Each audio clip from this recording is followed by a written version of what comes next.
Pada kesempatan kali ini, saya akan menjelaskan mengenai endodontic emergencies and therapeutic. Oke, yuk kita mulai dulu yuk. Yang pertama ya, kalau pasien datang, keadaannya sakit, sebelum kita selesaikan sakitnya, kita harus obatin dulu nih. Kita harus tanganin dulu nih rasa takutnya pasien. Karena biasanya pasien datang ke kalian keadaannya panik. Mereka kesakitan, nggak bisa tidur, udah cemas gitu ya. Jadi kalau menurut Peter Milgram, deal with fear first, and then the pain will be a minor problem. Jadi kita harus deal sama rasa sakitnya pasien dulu, ketakutan pasiennya dulu. Ya, ketika pasiennya udah tenang, sudah bisa kita ajak ngobrol baik-baik, rasa sakitnya pasti akan berkurang. Gitu ya. Jadi psikologik pasiennya dulu yang perlu kita tangani.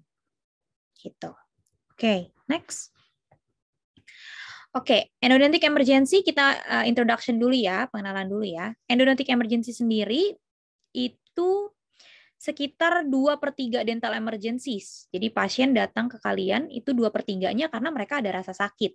Gitu ya. Jarang-jarang pasien datang karena misalnya dia melihat sesuatu gitu ya, jarang-jarang banget. Ya biasanya pasien datang ya keluhannya karena sakit. Jadi 2/3 total dari pasien datang ke kalian ya karena rasa sakit itu. Nah, kalau menurut textbook sendiri, dia bilang bahwa, kalau menurut Grossman ya, dia bilang bahwa rule dari true emergency, jadi kejadian utamanya ya dari emergency itu adalah penyebab sakitnya adalah dari satu gigi. Ya, true offendernya hanya dari satu gigi penyebab sakitnya itu. Nah, tapi karena pasiennya udah mulai panik, udah stres duluan gitu ya, jadi mereka kadang berasanya bahwa sakitnya itu sakit yang tidak tertahankannya itu bisa lebih dari beberapa gigi gitu. Kadang dokter giginya pun jadi menganggap oh iya mungkin dari beberapa gigi. That's why kita jadi over treatment. Tapi teorinya adalah penyebab utama rasa sakit itu dari satu gigi tersebut. Gitu. Kemudian reaksi terhadap rasa sakit ya threshold pain-nya seseorang itu terkadang bisa berubah karena adanya pengalaman terlebih dahulu, pengalaman terdahulunya, ya, dan juga ada anxiety, level anxiety dari pasien. Semakin kita anxiety, ya, yang terjadi adalah ada penurunan dari pain perception dan pain reaction kita. Jadi rasa sakit yang sebenarnya harusnya nggak sakit, jadi sakit banget berasanya di pasiennya, gitu. Oke, next. Nah, apa sih definisi dari kegawat daruratan endodontik? Kegawat daruratan endodontik sebenarnya didefinisikan sebagai adanya rasa nyeri, ya, baik disertai ada pembengkakan ataupun tidak ada pembengkakan yang disebabkan oleh peradangan atau infeksi pada pulpa atau jaringan periradikular yang memerlukan kunjungan darurat ke dokter gigi untuk perawatan segera.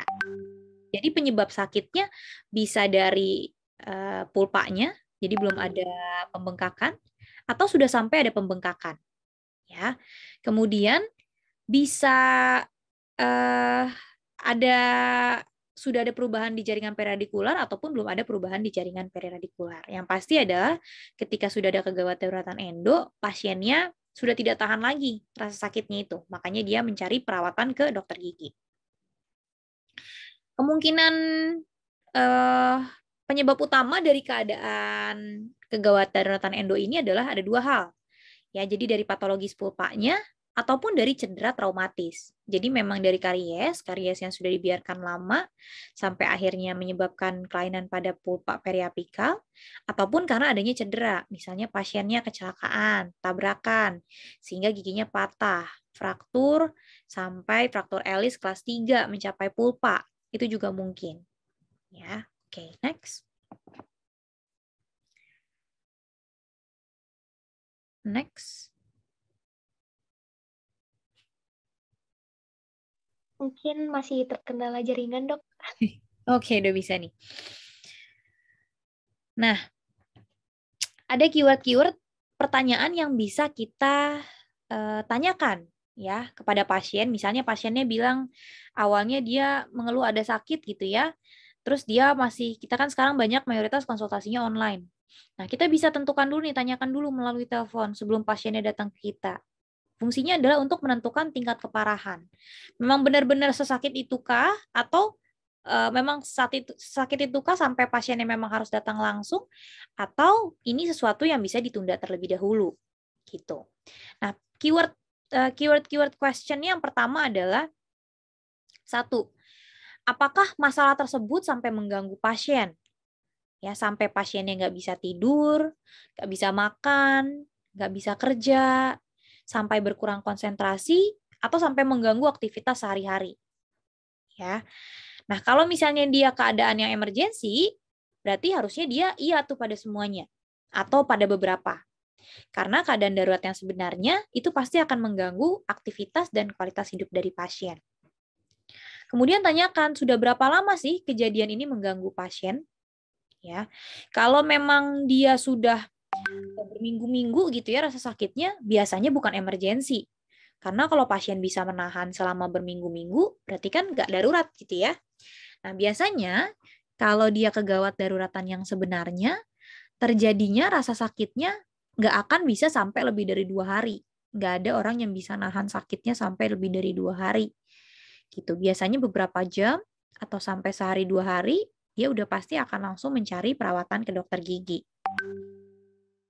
Kemudian tanyakan juga, apakah pasiennya sudah minum obat pereda nyeri? Obat nyeri apa yang sudah dia minum? Ya, sudah berapa banyak yang dia minum? Gitu. Terus tanyakan, efektif atau tidak sih obatnya? Gitu ya.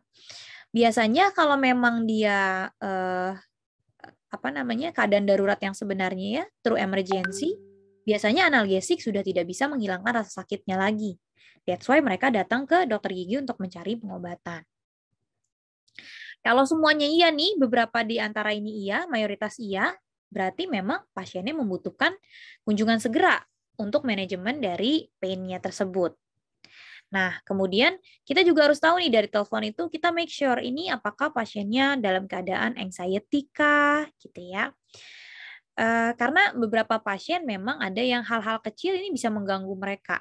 Walaupun sebenarnya misalnya ternyata bukan emergensi gitu. Jadi kita harus tahu dulu, kita harus mengenali tipe-tipe pasiennya juga. Contohnya di gambar di sebelah kanan ya.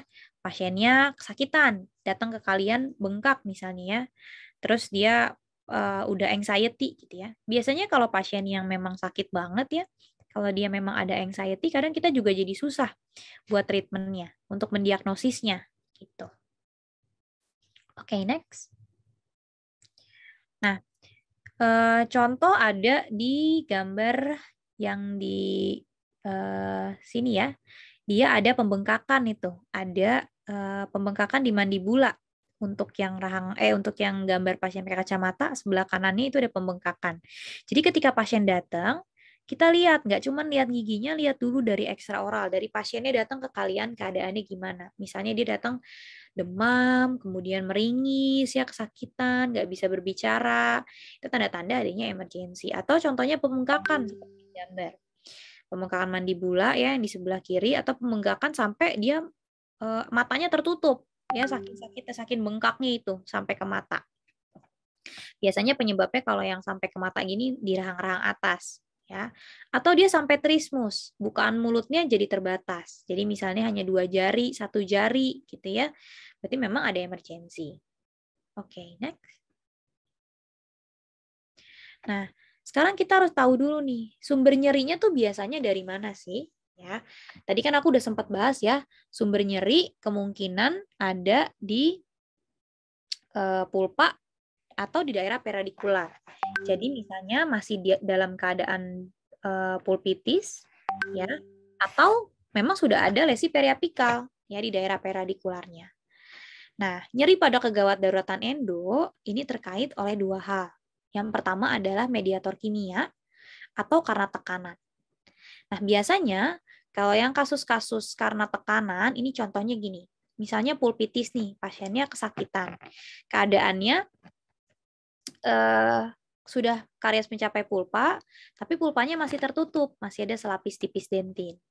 Nah, seperti yang kita tahu, pulpa itu kan dia terkungkung ya di area yang terbatas ya. Area dentin itu kan dia menutup pulpa, sehingga pulpa itu tidak ada kesempatan untuk dia ketika inflamasi kan terjadi vasodilatasi pembuluh darah kan ya.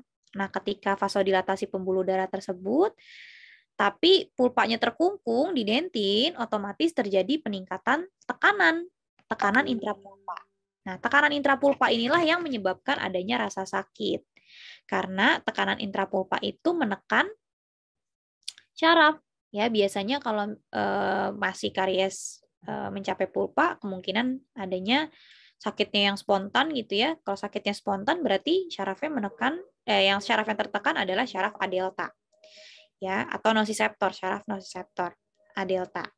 Nah, biasanya rasa sakitnya akan ada rasa sakit yang cepat, ya, kemudian tidak tertahan, gitu ya.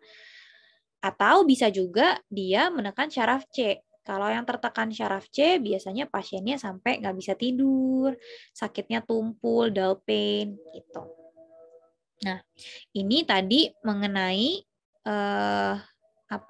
ini mengenai yang kalau dia kariesnya masih tertutup ya, masih ada selapis tipis dentin. Jadi terjadi tekanan intrapulpa. Atau bisa juga tekanannya terjadi pada periapikal. Contohnya, ada abses di bawah nih di area periapikal. Nah, abses periapikal ini kan dia tertutup sama tulang ya. Jadi dia juga nggak bisa keluar nih. Nah, dia mencari jalan keluar, biasanya akhirnya nanti terbentuklah fistul. Sebelum terbentuk fistul ini, sebelum terbentuk sinus tract tadi ya, fistul atau sinus tract, tekanan pada jaringan periapikal tadi itu bisa menyebabkan rasa sakit juga. Gitu. Jadi, kalau tekanan itu terjadinya akibat peningkatan tekanan cairan akibat edema yang akan merangsang reseptor nyeri. Sedangkan kalau mediator kimia biasanya dia akan menyebabkan nyeri secara langsung. Dengan caranya dia menurunkan ambang nyeri pada selaput syaraf sensorik atau meningkatkan permeabilitas vaskular dan bahkan kemudian nanti akhirnya menghasilkan edema. Jadi biasanya kalau yang mediator kimia ini rasa nyerinya ya itu pada kasus-kasus di mana misalnya pulpanya sudah terbuka atau pada kasus di mana lesi periapikalnya dia sudah ada jalur keluar gitu ya, sudah ada sinus tract atau sudah ada fistul.